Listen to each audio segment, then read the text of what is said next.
Bienvenue dans l'Esprit d'Actu, je reçois aujourd'hui le journaliste Jacques-Marie Bourget, rescapé d'un attentat de l'armée israélienne.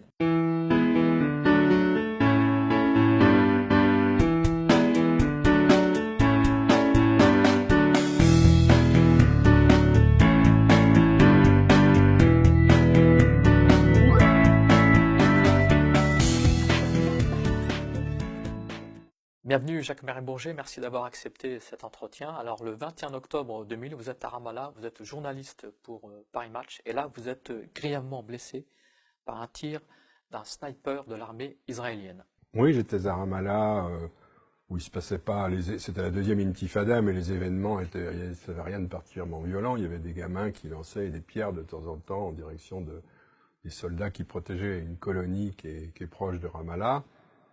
Bon, j'étais éloigné de tout ça, j'étais assis dans un coin par terre avec des jeunes Palestiniens qui n'étaient même pas comment dirais-je, en aucun cas des hommes en armes ni des guerriers. Ils lisaient le journal, ils buvaient des coups, voilà, ils tuaient le temps. Et à un moment, je me lève et je sens une douleur absolument effrayante. Et l'air sortait de ma chemise. Je réalise même pas que j'avais pu être blessé, puisqu'il n'y avait aucun acte de guerre, quoi. Et en fait, j'avais été pris sous le feu d'un sniper qui voulait me liquider. Là vous êtes soigné tout de suite par les Palestiniens, par les chirurgiens je tombe palestiniens. par terre.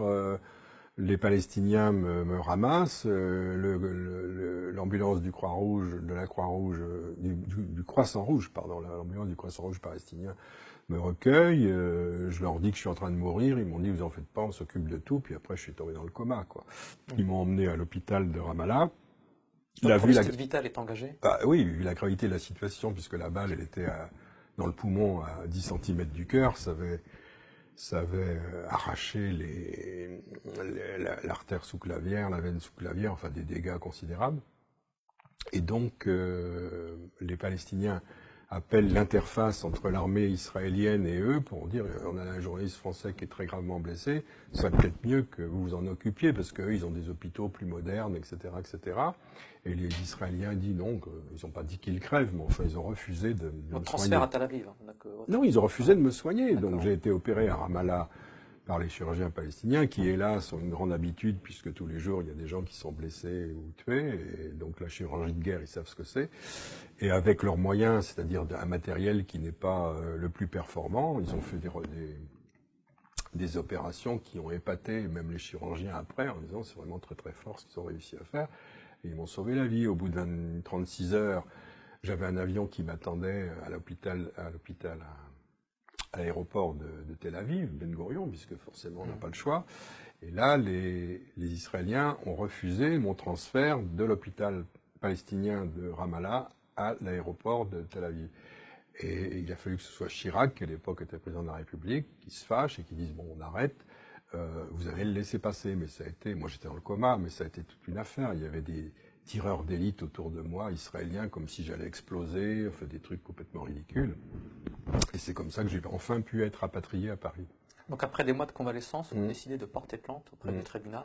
Oui, j'ai porté plainte pour tentative d'assassinat dans le tribunal de grande instance de Paris.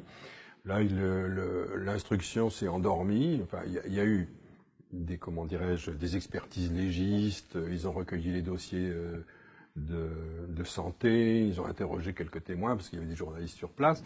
Mais bon, pas d'acte d'instruction signifiant.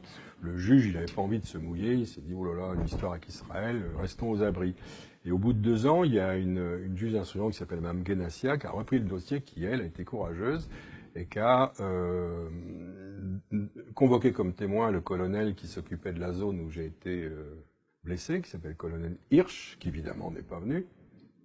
Après, on l'a retrouvé en Géorgie, en train d'aider la révolution orange contre les Russes. Et ça vous donne le profil de ce colonel Hirsch. Bon, peu importe. Et il était sûrement après en Ukraine il y a un peu de temps. Peu importe. Donc, il veut pas venir. Et elle lance des commissions rogatoires internationales en demandant l'assistance juridique et judiciaire de l'État d'Israël, puisqu'il y a une convention qui a été signée en 1959 entre Israël et la France. Et Israël refuse de collaborer. Et là, au bout de 3 ans, ils répondent « Ah ben non, on ne va pas répondre à votre demande d'entraide. L'armée a fait une enquête. L'enquête est secrète et de toute façon, le dossier a été perdu. Et dans une logique que personne ne comprend, ils ajoutent, de toute façon, c'est les Palestiniens qui lui ont tiré dessus, ce qui est complètement grotesque.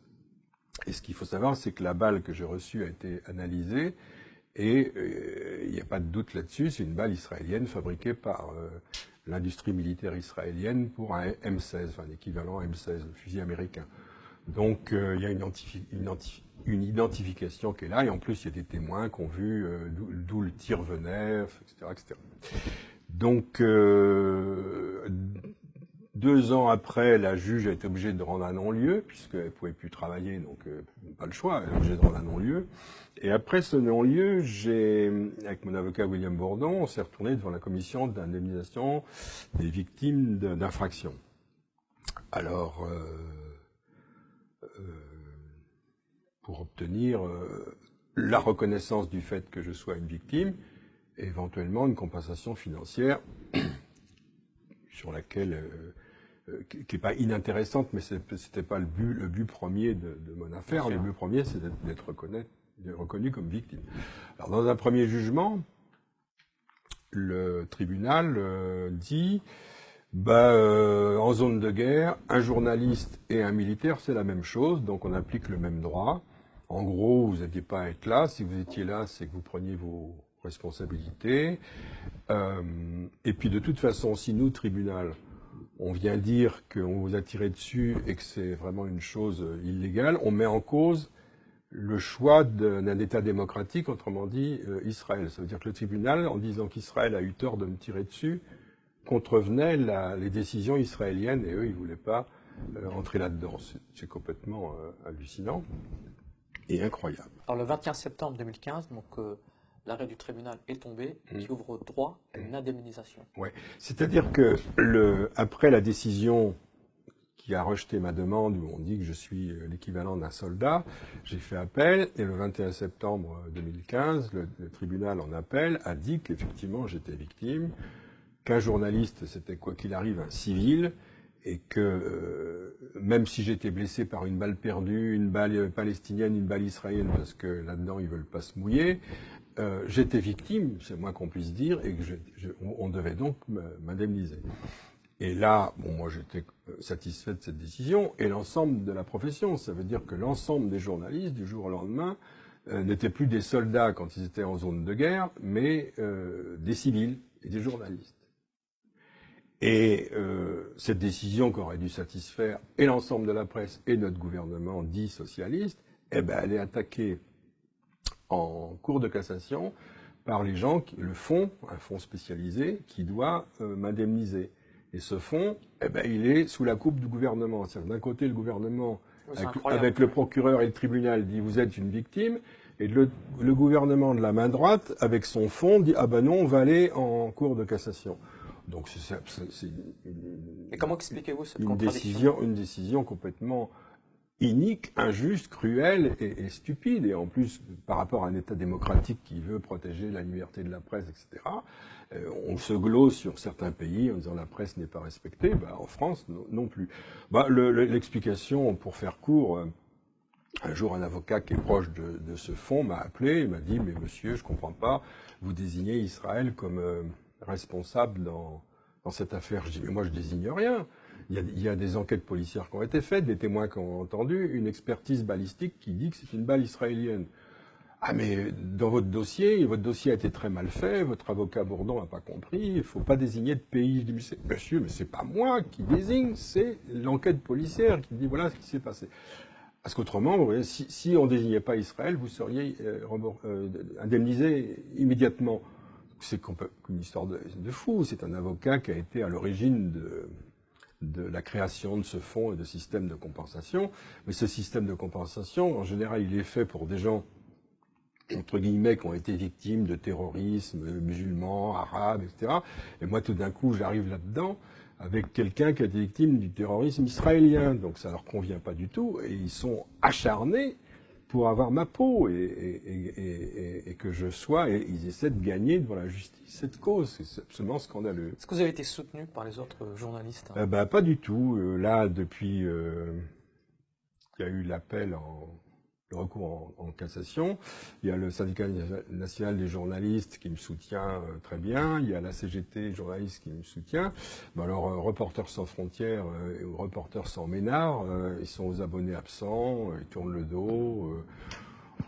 Bon, ils trouvent tous les arguments pour ne pas défendre. Quant aux journalistes individuels que je peux connaître dans les médias, personne ne veut écrire une seule ligne sur cette situation, parce que si j'avais été blessé en Yougoslavie par les armées de Milosevic, ou blessé en Syrie par les armées de Bachar el-Assad, j'aurais une statue, je serais un héros, on m'inviterait à la télé, j'aurais été indemnisé. Mais à partir du moment où j'étais blessé par un tir israélien, je suis devenu maudit, je suis... voilà, j'ai pas droit à la parole, j'ai pas droit à l'indemnisation, j'ai pas le droit à la reconnaissance. C'est un truc qui est absolument ancré noir sur blanc. Merci à vous, Jacques-Marie Bourget. Donc à très bientôt pour un autre numéro de l'Esprit d'Actu.